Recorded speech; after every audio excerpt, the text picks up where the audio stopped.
तो चलिए करते हैं क्वेश्चन नंबर हम लोग 10 करेंगे, है ना, 8.1 का। तो क्वेश्चन नंबर 10 क्या लिखा हुआ है? क्वेश्चन नंबर 10 में लिखता है कि in triangle P Q R right angle at Q. सबसे पहला काम क्या करना है? ट्राइंगल बनाना। बना लीजिए ट्राइंगल। राइट एंगल किस पे बोला है? क्यू पे। क्यू पे राइट एंगल है तो पी यहाँ लिख देते हैं और आर यहाँ लिख देते हैं, या फिर पी यहाँ लिखिए आर यहाँ लिखिए, कोई फर्क नहीं पड़ता। ठीक है, चलिए। क्वेश्चन ये बोला कि P R plus Q R 25 centimetre, P R plus Q R 25 centimetre दिया हुआ है। इसके बाद पी क्यू दिया हुआ 5 सेंटीमीटर, पी क्यू दिया हुआ है 5 सेंटीमीटर। ठीक है भाई। इसके बाद वैल्यू फाइंड करना है sine P, cos P, tan P. Sine P, cos P और टेन पी। हर कंडीशन में देखिए थीटा सेम है, यानी बनाना बहुत आसान हो जाएगा, है ना। चलिए, तो जैसा कि आप लोगों को पता है, सबसे पहला काम जो हम बताते हैं कि ट्रायंगल में दो साइड दिया रहेगा हमेशा और तीसरा निकालना। लेकिन यहाँ थोड़ा सा क्वेश्चन में फर्क है। फर्क है कि दो साइड का सम दिया हुआ 25 और एक साइड ये दिया हुआ है। तो हम लोग को करना क्या है? देखिए, सबसे पहले क्या करेंगे, दोनों में से किसी एक को x मानेंगे।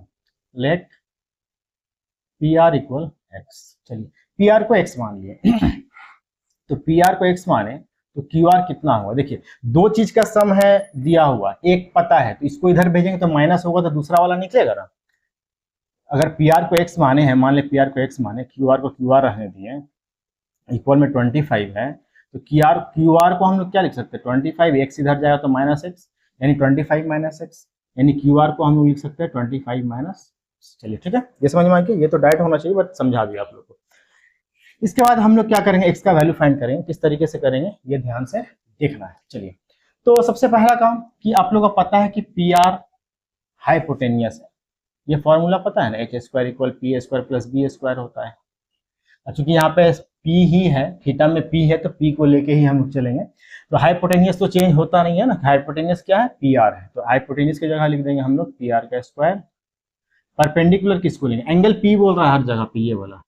इसके सामने वाला परपेंडिकुलर हो जाएगा, ये बेस हो जाएगा। परपेंडिकुलर क्या हो गया? Q R. क्यू आर यहाँ पे लिख देते हैं और बेस क्या हो जाएगा हमारा? P Q. ठीक है, चलिए। इसके बाद पी आर पता है क्या?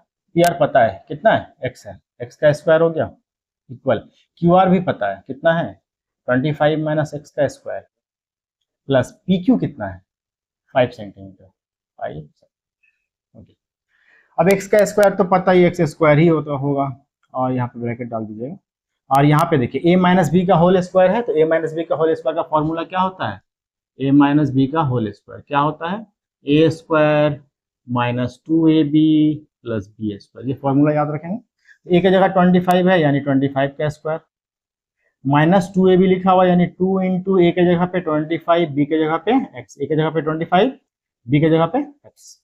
उसके बाद प्लस बी स्क्वायर, बी के जगह पे एक्स है, यानी एक्स का स्क्वायर, और ये प्लस ये 5 का स्क्वायर 25। चलिए आगे बढ़े। ये एक्स स्क्वायर हो गया इक्वल 25 का स्क्वायर होता है 625 माइनस 2 को 25 से मल्टीप्लाई कीजिएगा तो 50 आएगा, और ये एक्स का एक्स लग जाएगा साथ में, प्लस ये एक्स स्क्वायर और प्लस ये 25। चलिए अब करते हैं, ये एक्स स्क्वायर इधर है इक्वल, आइए 625 और 25 दोनों सिर्फ नंबर है, इसमें वेरिएबल कुछ भी नहीं है ना। वेरिएबल बोलते हैं जो नंबर के साथ में ए बी सी डी जो भी लगा रहता है ना साथ में, उसको हम लोग वेरिएबल बोलते हैं। तो देखिए, यहाँ वेरिएबल है, यहाँ वेरिएबल, इसमें है नहीं है, इसमें है नहीं है, तो इसके आगे प्लस का साइन कुछ नहीं है, तो इसके आगे प्लस का साइन कुछ नहीं है। तो 625 में जब 25 ऐड कीजिएगा तो आएगा 650। इसको जैसे है एज इट इज लिख देंगे हम लोग, प्लस एक्स स्क्वायर। अब क्या करना है? एक्स वाला पूरा टर्म को दूसरे साइड भेज दीजिएगा। एक्स स्क्वायर पहले से लिखा हुआ था, माइनस 50 एक्स है तो इधर जाएगा तो प्लस 50 एक्स हो जाएगा। ये प्लस एक्स स्क्वायर है तो माइनस एक्स स्क्वायर हो जाएगा। इक्वल में क्या बच जाएगा? सिर्फ ये बच जाएगा 650। अब फिर से देखिए, ये एक्स स्क्वायर के आगे प्लस का साइन, इस एक्स स्क्वायर के आगे माइनस का sign, plus minus sign same term cancel हो जाएगा, 0 हो गया। बचा क्या? 50x। क्या बचा? 50x equal 650। तो x इक्वल क्या हो जाएगा? 650। अब बाई में क्या जाएगा? 50 जाएगा, क्योंकि ये दोनों के बीच में 50 और x के बीच में कोई साइन नहीं, मतलब मल्टीप्लाई है। दूसरी तरफ भेजेंगे डिवाइड हो जाएगा, 0 से 0 कैंसिल हो गया, 5 से काटिएगा तो 5 1 जा 5, 6 तो आता नहीं, 5 आता है 1 टाइम में, बच गया 1, 1 5 15 होता है, 5 के टेबल में 3 टाइम में आता है 15। ठीक है, चलिए इसके तो x का वैल्यू क्या आ गया हमारा, x का वैल्यू आ गया 13। अब आइए यहाँ पे लिखते हैं x का वैल्यू 13। x किसको माने थे, pr को, pr कितना हो गया 13। ठीक है, qr को क्या माने थे 25 माइनस x, तो x का वैल्यू तो 13 है, कितना हो गया ये 12 हो गया।